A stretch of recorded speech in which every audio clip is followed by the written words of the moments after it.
हारे। माननीय सदस्य प्लीज मैं आपसे आग्रह करता हूँ, आप वरिष्ठ हैं और नए सदस्य भी हैं। कृपया हमेशा इस बात का ध्यान रखें कि आसन पर सांसद की आंतरिक गतिविधियों पर कल कोई टिप्पणी नहीं करनी चाहिए। यह मेरी सदन से अपेक्षा है और मुझे यह लगता है कि वरिष्ठ सदस्य तो इस अपेक्षा को मानेंगे ही कि कभी सदन के विशेष रूप से आसन पर व्यक्तिगत टिप्पणियां नहीं करनी चाहिए। Discussion on railway budget. Shrimati Iqra Chaudhary.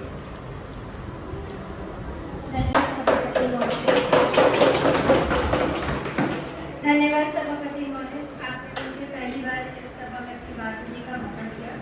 इसलिए सबसे पहले मैं अपने सदनीय क्षेत्र की कुछ ऐसी समस्याएं सदन में रखना चाहूँगी जिनका सरोकार जनहित से है।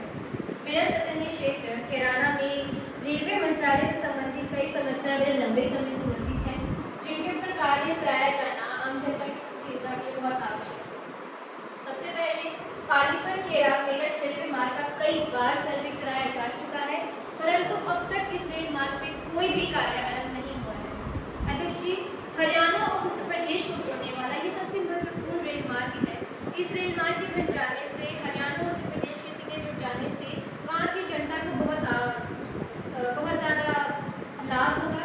इसके अलावा शामिली से प्रयागराज तक और शामिली से वैष्णो देवी तक की एक सीधी ट्रेन जो वहाँ के लोग हैं कई लंबे समय से उसकी मांग करते आए हैं, क्योंकि प्रयागराज में उच्च न्यायालय का होना और वैष्णो देवी एक धार्मिक तीर्थ स्थल होने की वजह से उन दोनों स्थानों की कनेक्टिविटी अति आवश्यक है।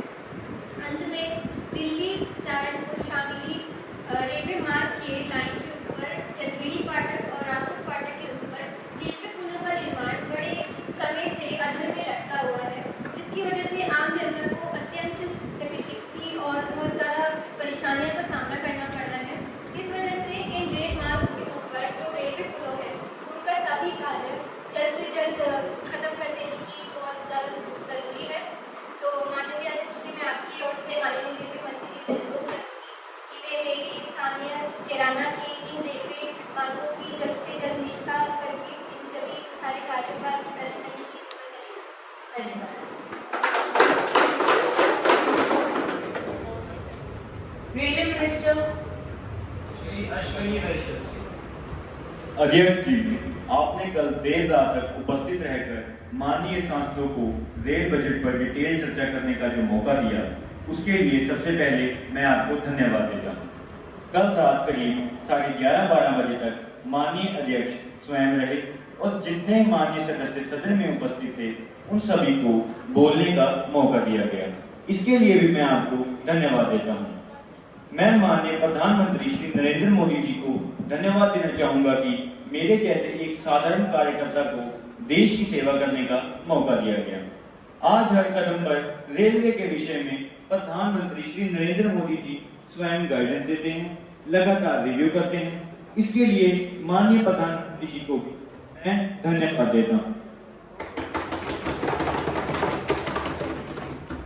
माननीय अध्यक्ष जी, मैं माननीय वित्त मंत्री श्रीमती निर्मला सीतारमण जी को धन्यवाद देना चाहूंगा कि रेलवे की जो सबसे बड़ी समस्या थी इन्वेस्टमेंट की कमी, उसे उन्होंने प्रधानमंत्री श्री नरेंद्र मोदी जी के निर्देश पर एक बजट एलोकेशन करके और लगातार कई वर्षों तक बजट एलोकेशन बढ़ाकर समस्या को दूर किया।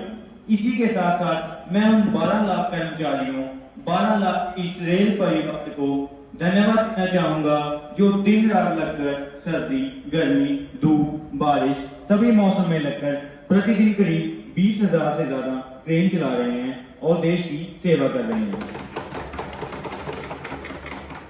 अध्यक्ष जी, जैसा कि आरंभ में कहा गया कि रेलवे साधारण मानवी की सवारी है, जन साधारण की सवारी है। यह जो 5 महीने का अनुभव अमृत भारत को चलाने का रहा, इसके आधार पर 13 नए इन्वेस्टमेंट ट्रेन में किए गए। अध्यक्ष जी, मैं आप सबसे रिक्वेस्ट करूंगा कि हमारे 12 लाख कर्मचारियों को ताली बजाकर या टेबल थपथपाकर उनको दम दिखाएं, उनकी हिम्मत बढ़ाएं। अध्यक्ष जी, कांग्रेस पार्टी झूठ की दुकान है, वह दुकान अब नहीं चलेगी। कभी ये फौजी को नीचे दिखाने का काम करते हैं, कभी रेलवे को। यह राजनीति नहीं चलेगी। अध्यक्ष जी, रिकॉर्ड पर मैं रखना चाहूंगा कि रेलवे में वह ताकत है कि देश में कोई भी समस्या है उसके लिए हमारे इंजीनियर्स, हमारे टेक्निकल लोग इतनी ताकत रखते हैं कि हम बड़े से बड़े चैलेंज को फेस कर सकते हैं। अध्यक्ष जी, सेफ्टी पर जो एक्सपेंडिचर हुआ, मैं वह डाटा आपके सामने रखना चाहता हूँ। वर्ष 2022-2023 में 87,336 करोड़ रुपयों का एक्सपेंडिचर सेफ्टी रिलेटेड आइटम्स पर हुआ है। वर्ष 2023-2024 में 98,414 करोड़ रुपयों का सेफ्टी पर एक्सपेंडिचर हुआ। 2024-2025 के बजट में, जिसका आज यह महान सदन अप्रूवल देगा, इसमें करीब 1,08,795 करोड़ रुपयों का सेफ्टी रिलेटेड आइटम्स पर एक्सपेंडिचर रखा गया है। किस तरह से कार्य में पद्धति में बदलाव लाने का प्रयास चल रहा है, वह मैं आपके समक्ष रखना चाहता हूँ। यह बहुत ही महत्वपूर्ण विषय है। रेलवे में मेंटेनेंस सबसे ज्यादा इंपॉर्टेंट काम है, इसलिए मेंटेनेंस के काम पर ध्यान देने के लिए रेलवे ने अपनी कार्य प्रणाली बदली है और नया सिस्टम लेके आए हैं, जो रोलिंग ब्लॉक सिस्टम है। रोलिंग ब्लॉक सिस्टम से 26 हफ्ते की प्लानिंग करके रेलवे में आज मेंटेनेंस इस लेवल पर पहुंचा है। माननीय मंत्री जी, आप एमपीस को मिलने के लिए टाइम नहीं देते, एमपी साहब से मिलने के लिए तरसते रहते हैं। हम रील बनाने वाले लोग नहीं, हम मेहनत करने वाले लोग हैं। आपकी तरह रील बनाकर दिखाने वाले लोग नहीं। आप जाइए, आप कुछ भी बोल देते हैं। माननीय हाउस को ऑर्डर में लाइए। माननीय सदस्य कुछ भी बोल देते हैं। माननीय मंत्री जी, आप बैठे बैठे बोलने वाले किसी भी व्यक्ति को रिस्पॉन्स ना दें। माननीय अध्यक्ष जी, मैं एक बार फिर माननीय प्रधानमंत्री जी, माननीय वित्त मंत्री जी को धन्यवाद देता हूं और सभी माननीय सांसदों को धन्यवाद देना चाहता हूं कि आपने सभी ने चर्चा में भाग लिया। मैं विपक्ष के भी माननीय सांसदों को भी धन्यवाद देना चाहता हूं कि आपने भी रेलवे के लिए कई अच्छे शब्द बोले। आपने जो भी कंस्ट्रक्टिव सुझाव दिए हैं उन सभी पर काम करेंगे, ऐसा मेरा आपसे निवेदन है। बहुत बहुत धन्यवाद। माननीय सदस्य, मैंने सभी माननीय सदस्यों को बोलने का अवसर दिया। कल देर रात 11 बजे तक सदन चला और अंतिम माननीय सदस्यों को बोलने का मौका दिया और माननीय मंत्री जी भी पूरे समय सदन में उपस्थित थे एवं उन्होंने एक माननीय सदस्य की बात की।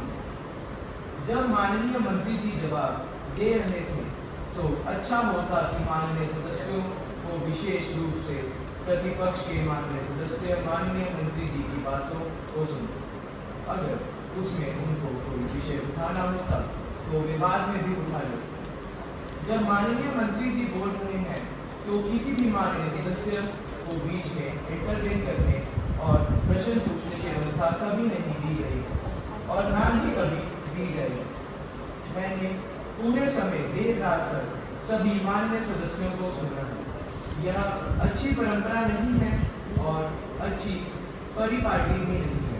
मैं माननीय मंत्री जी से भी आग्रह करता हूँ कि कभी भी बैठे बैठे बोलने वाले किसी भी सदस्य को रिस्पॉन्स नहीं करना चाहिए। अभी मैंने व्यवस्था दी है और आप अभी बीच में उठ गए। मैं कहूँगा कि इधर के माननीय सदस्य बोल रहे हैं तो भी इन्हें इंटरव्यू नहीं करना है। व्यवस्था सभी के लिए व्यवस्था है, सदन के लिए सबके लिए एक जैसी व्यवस्था है। The house is adjourned.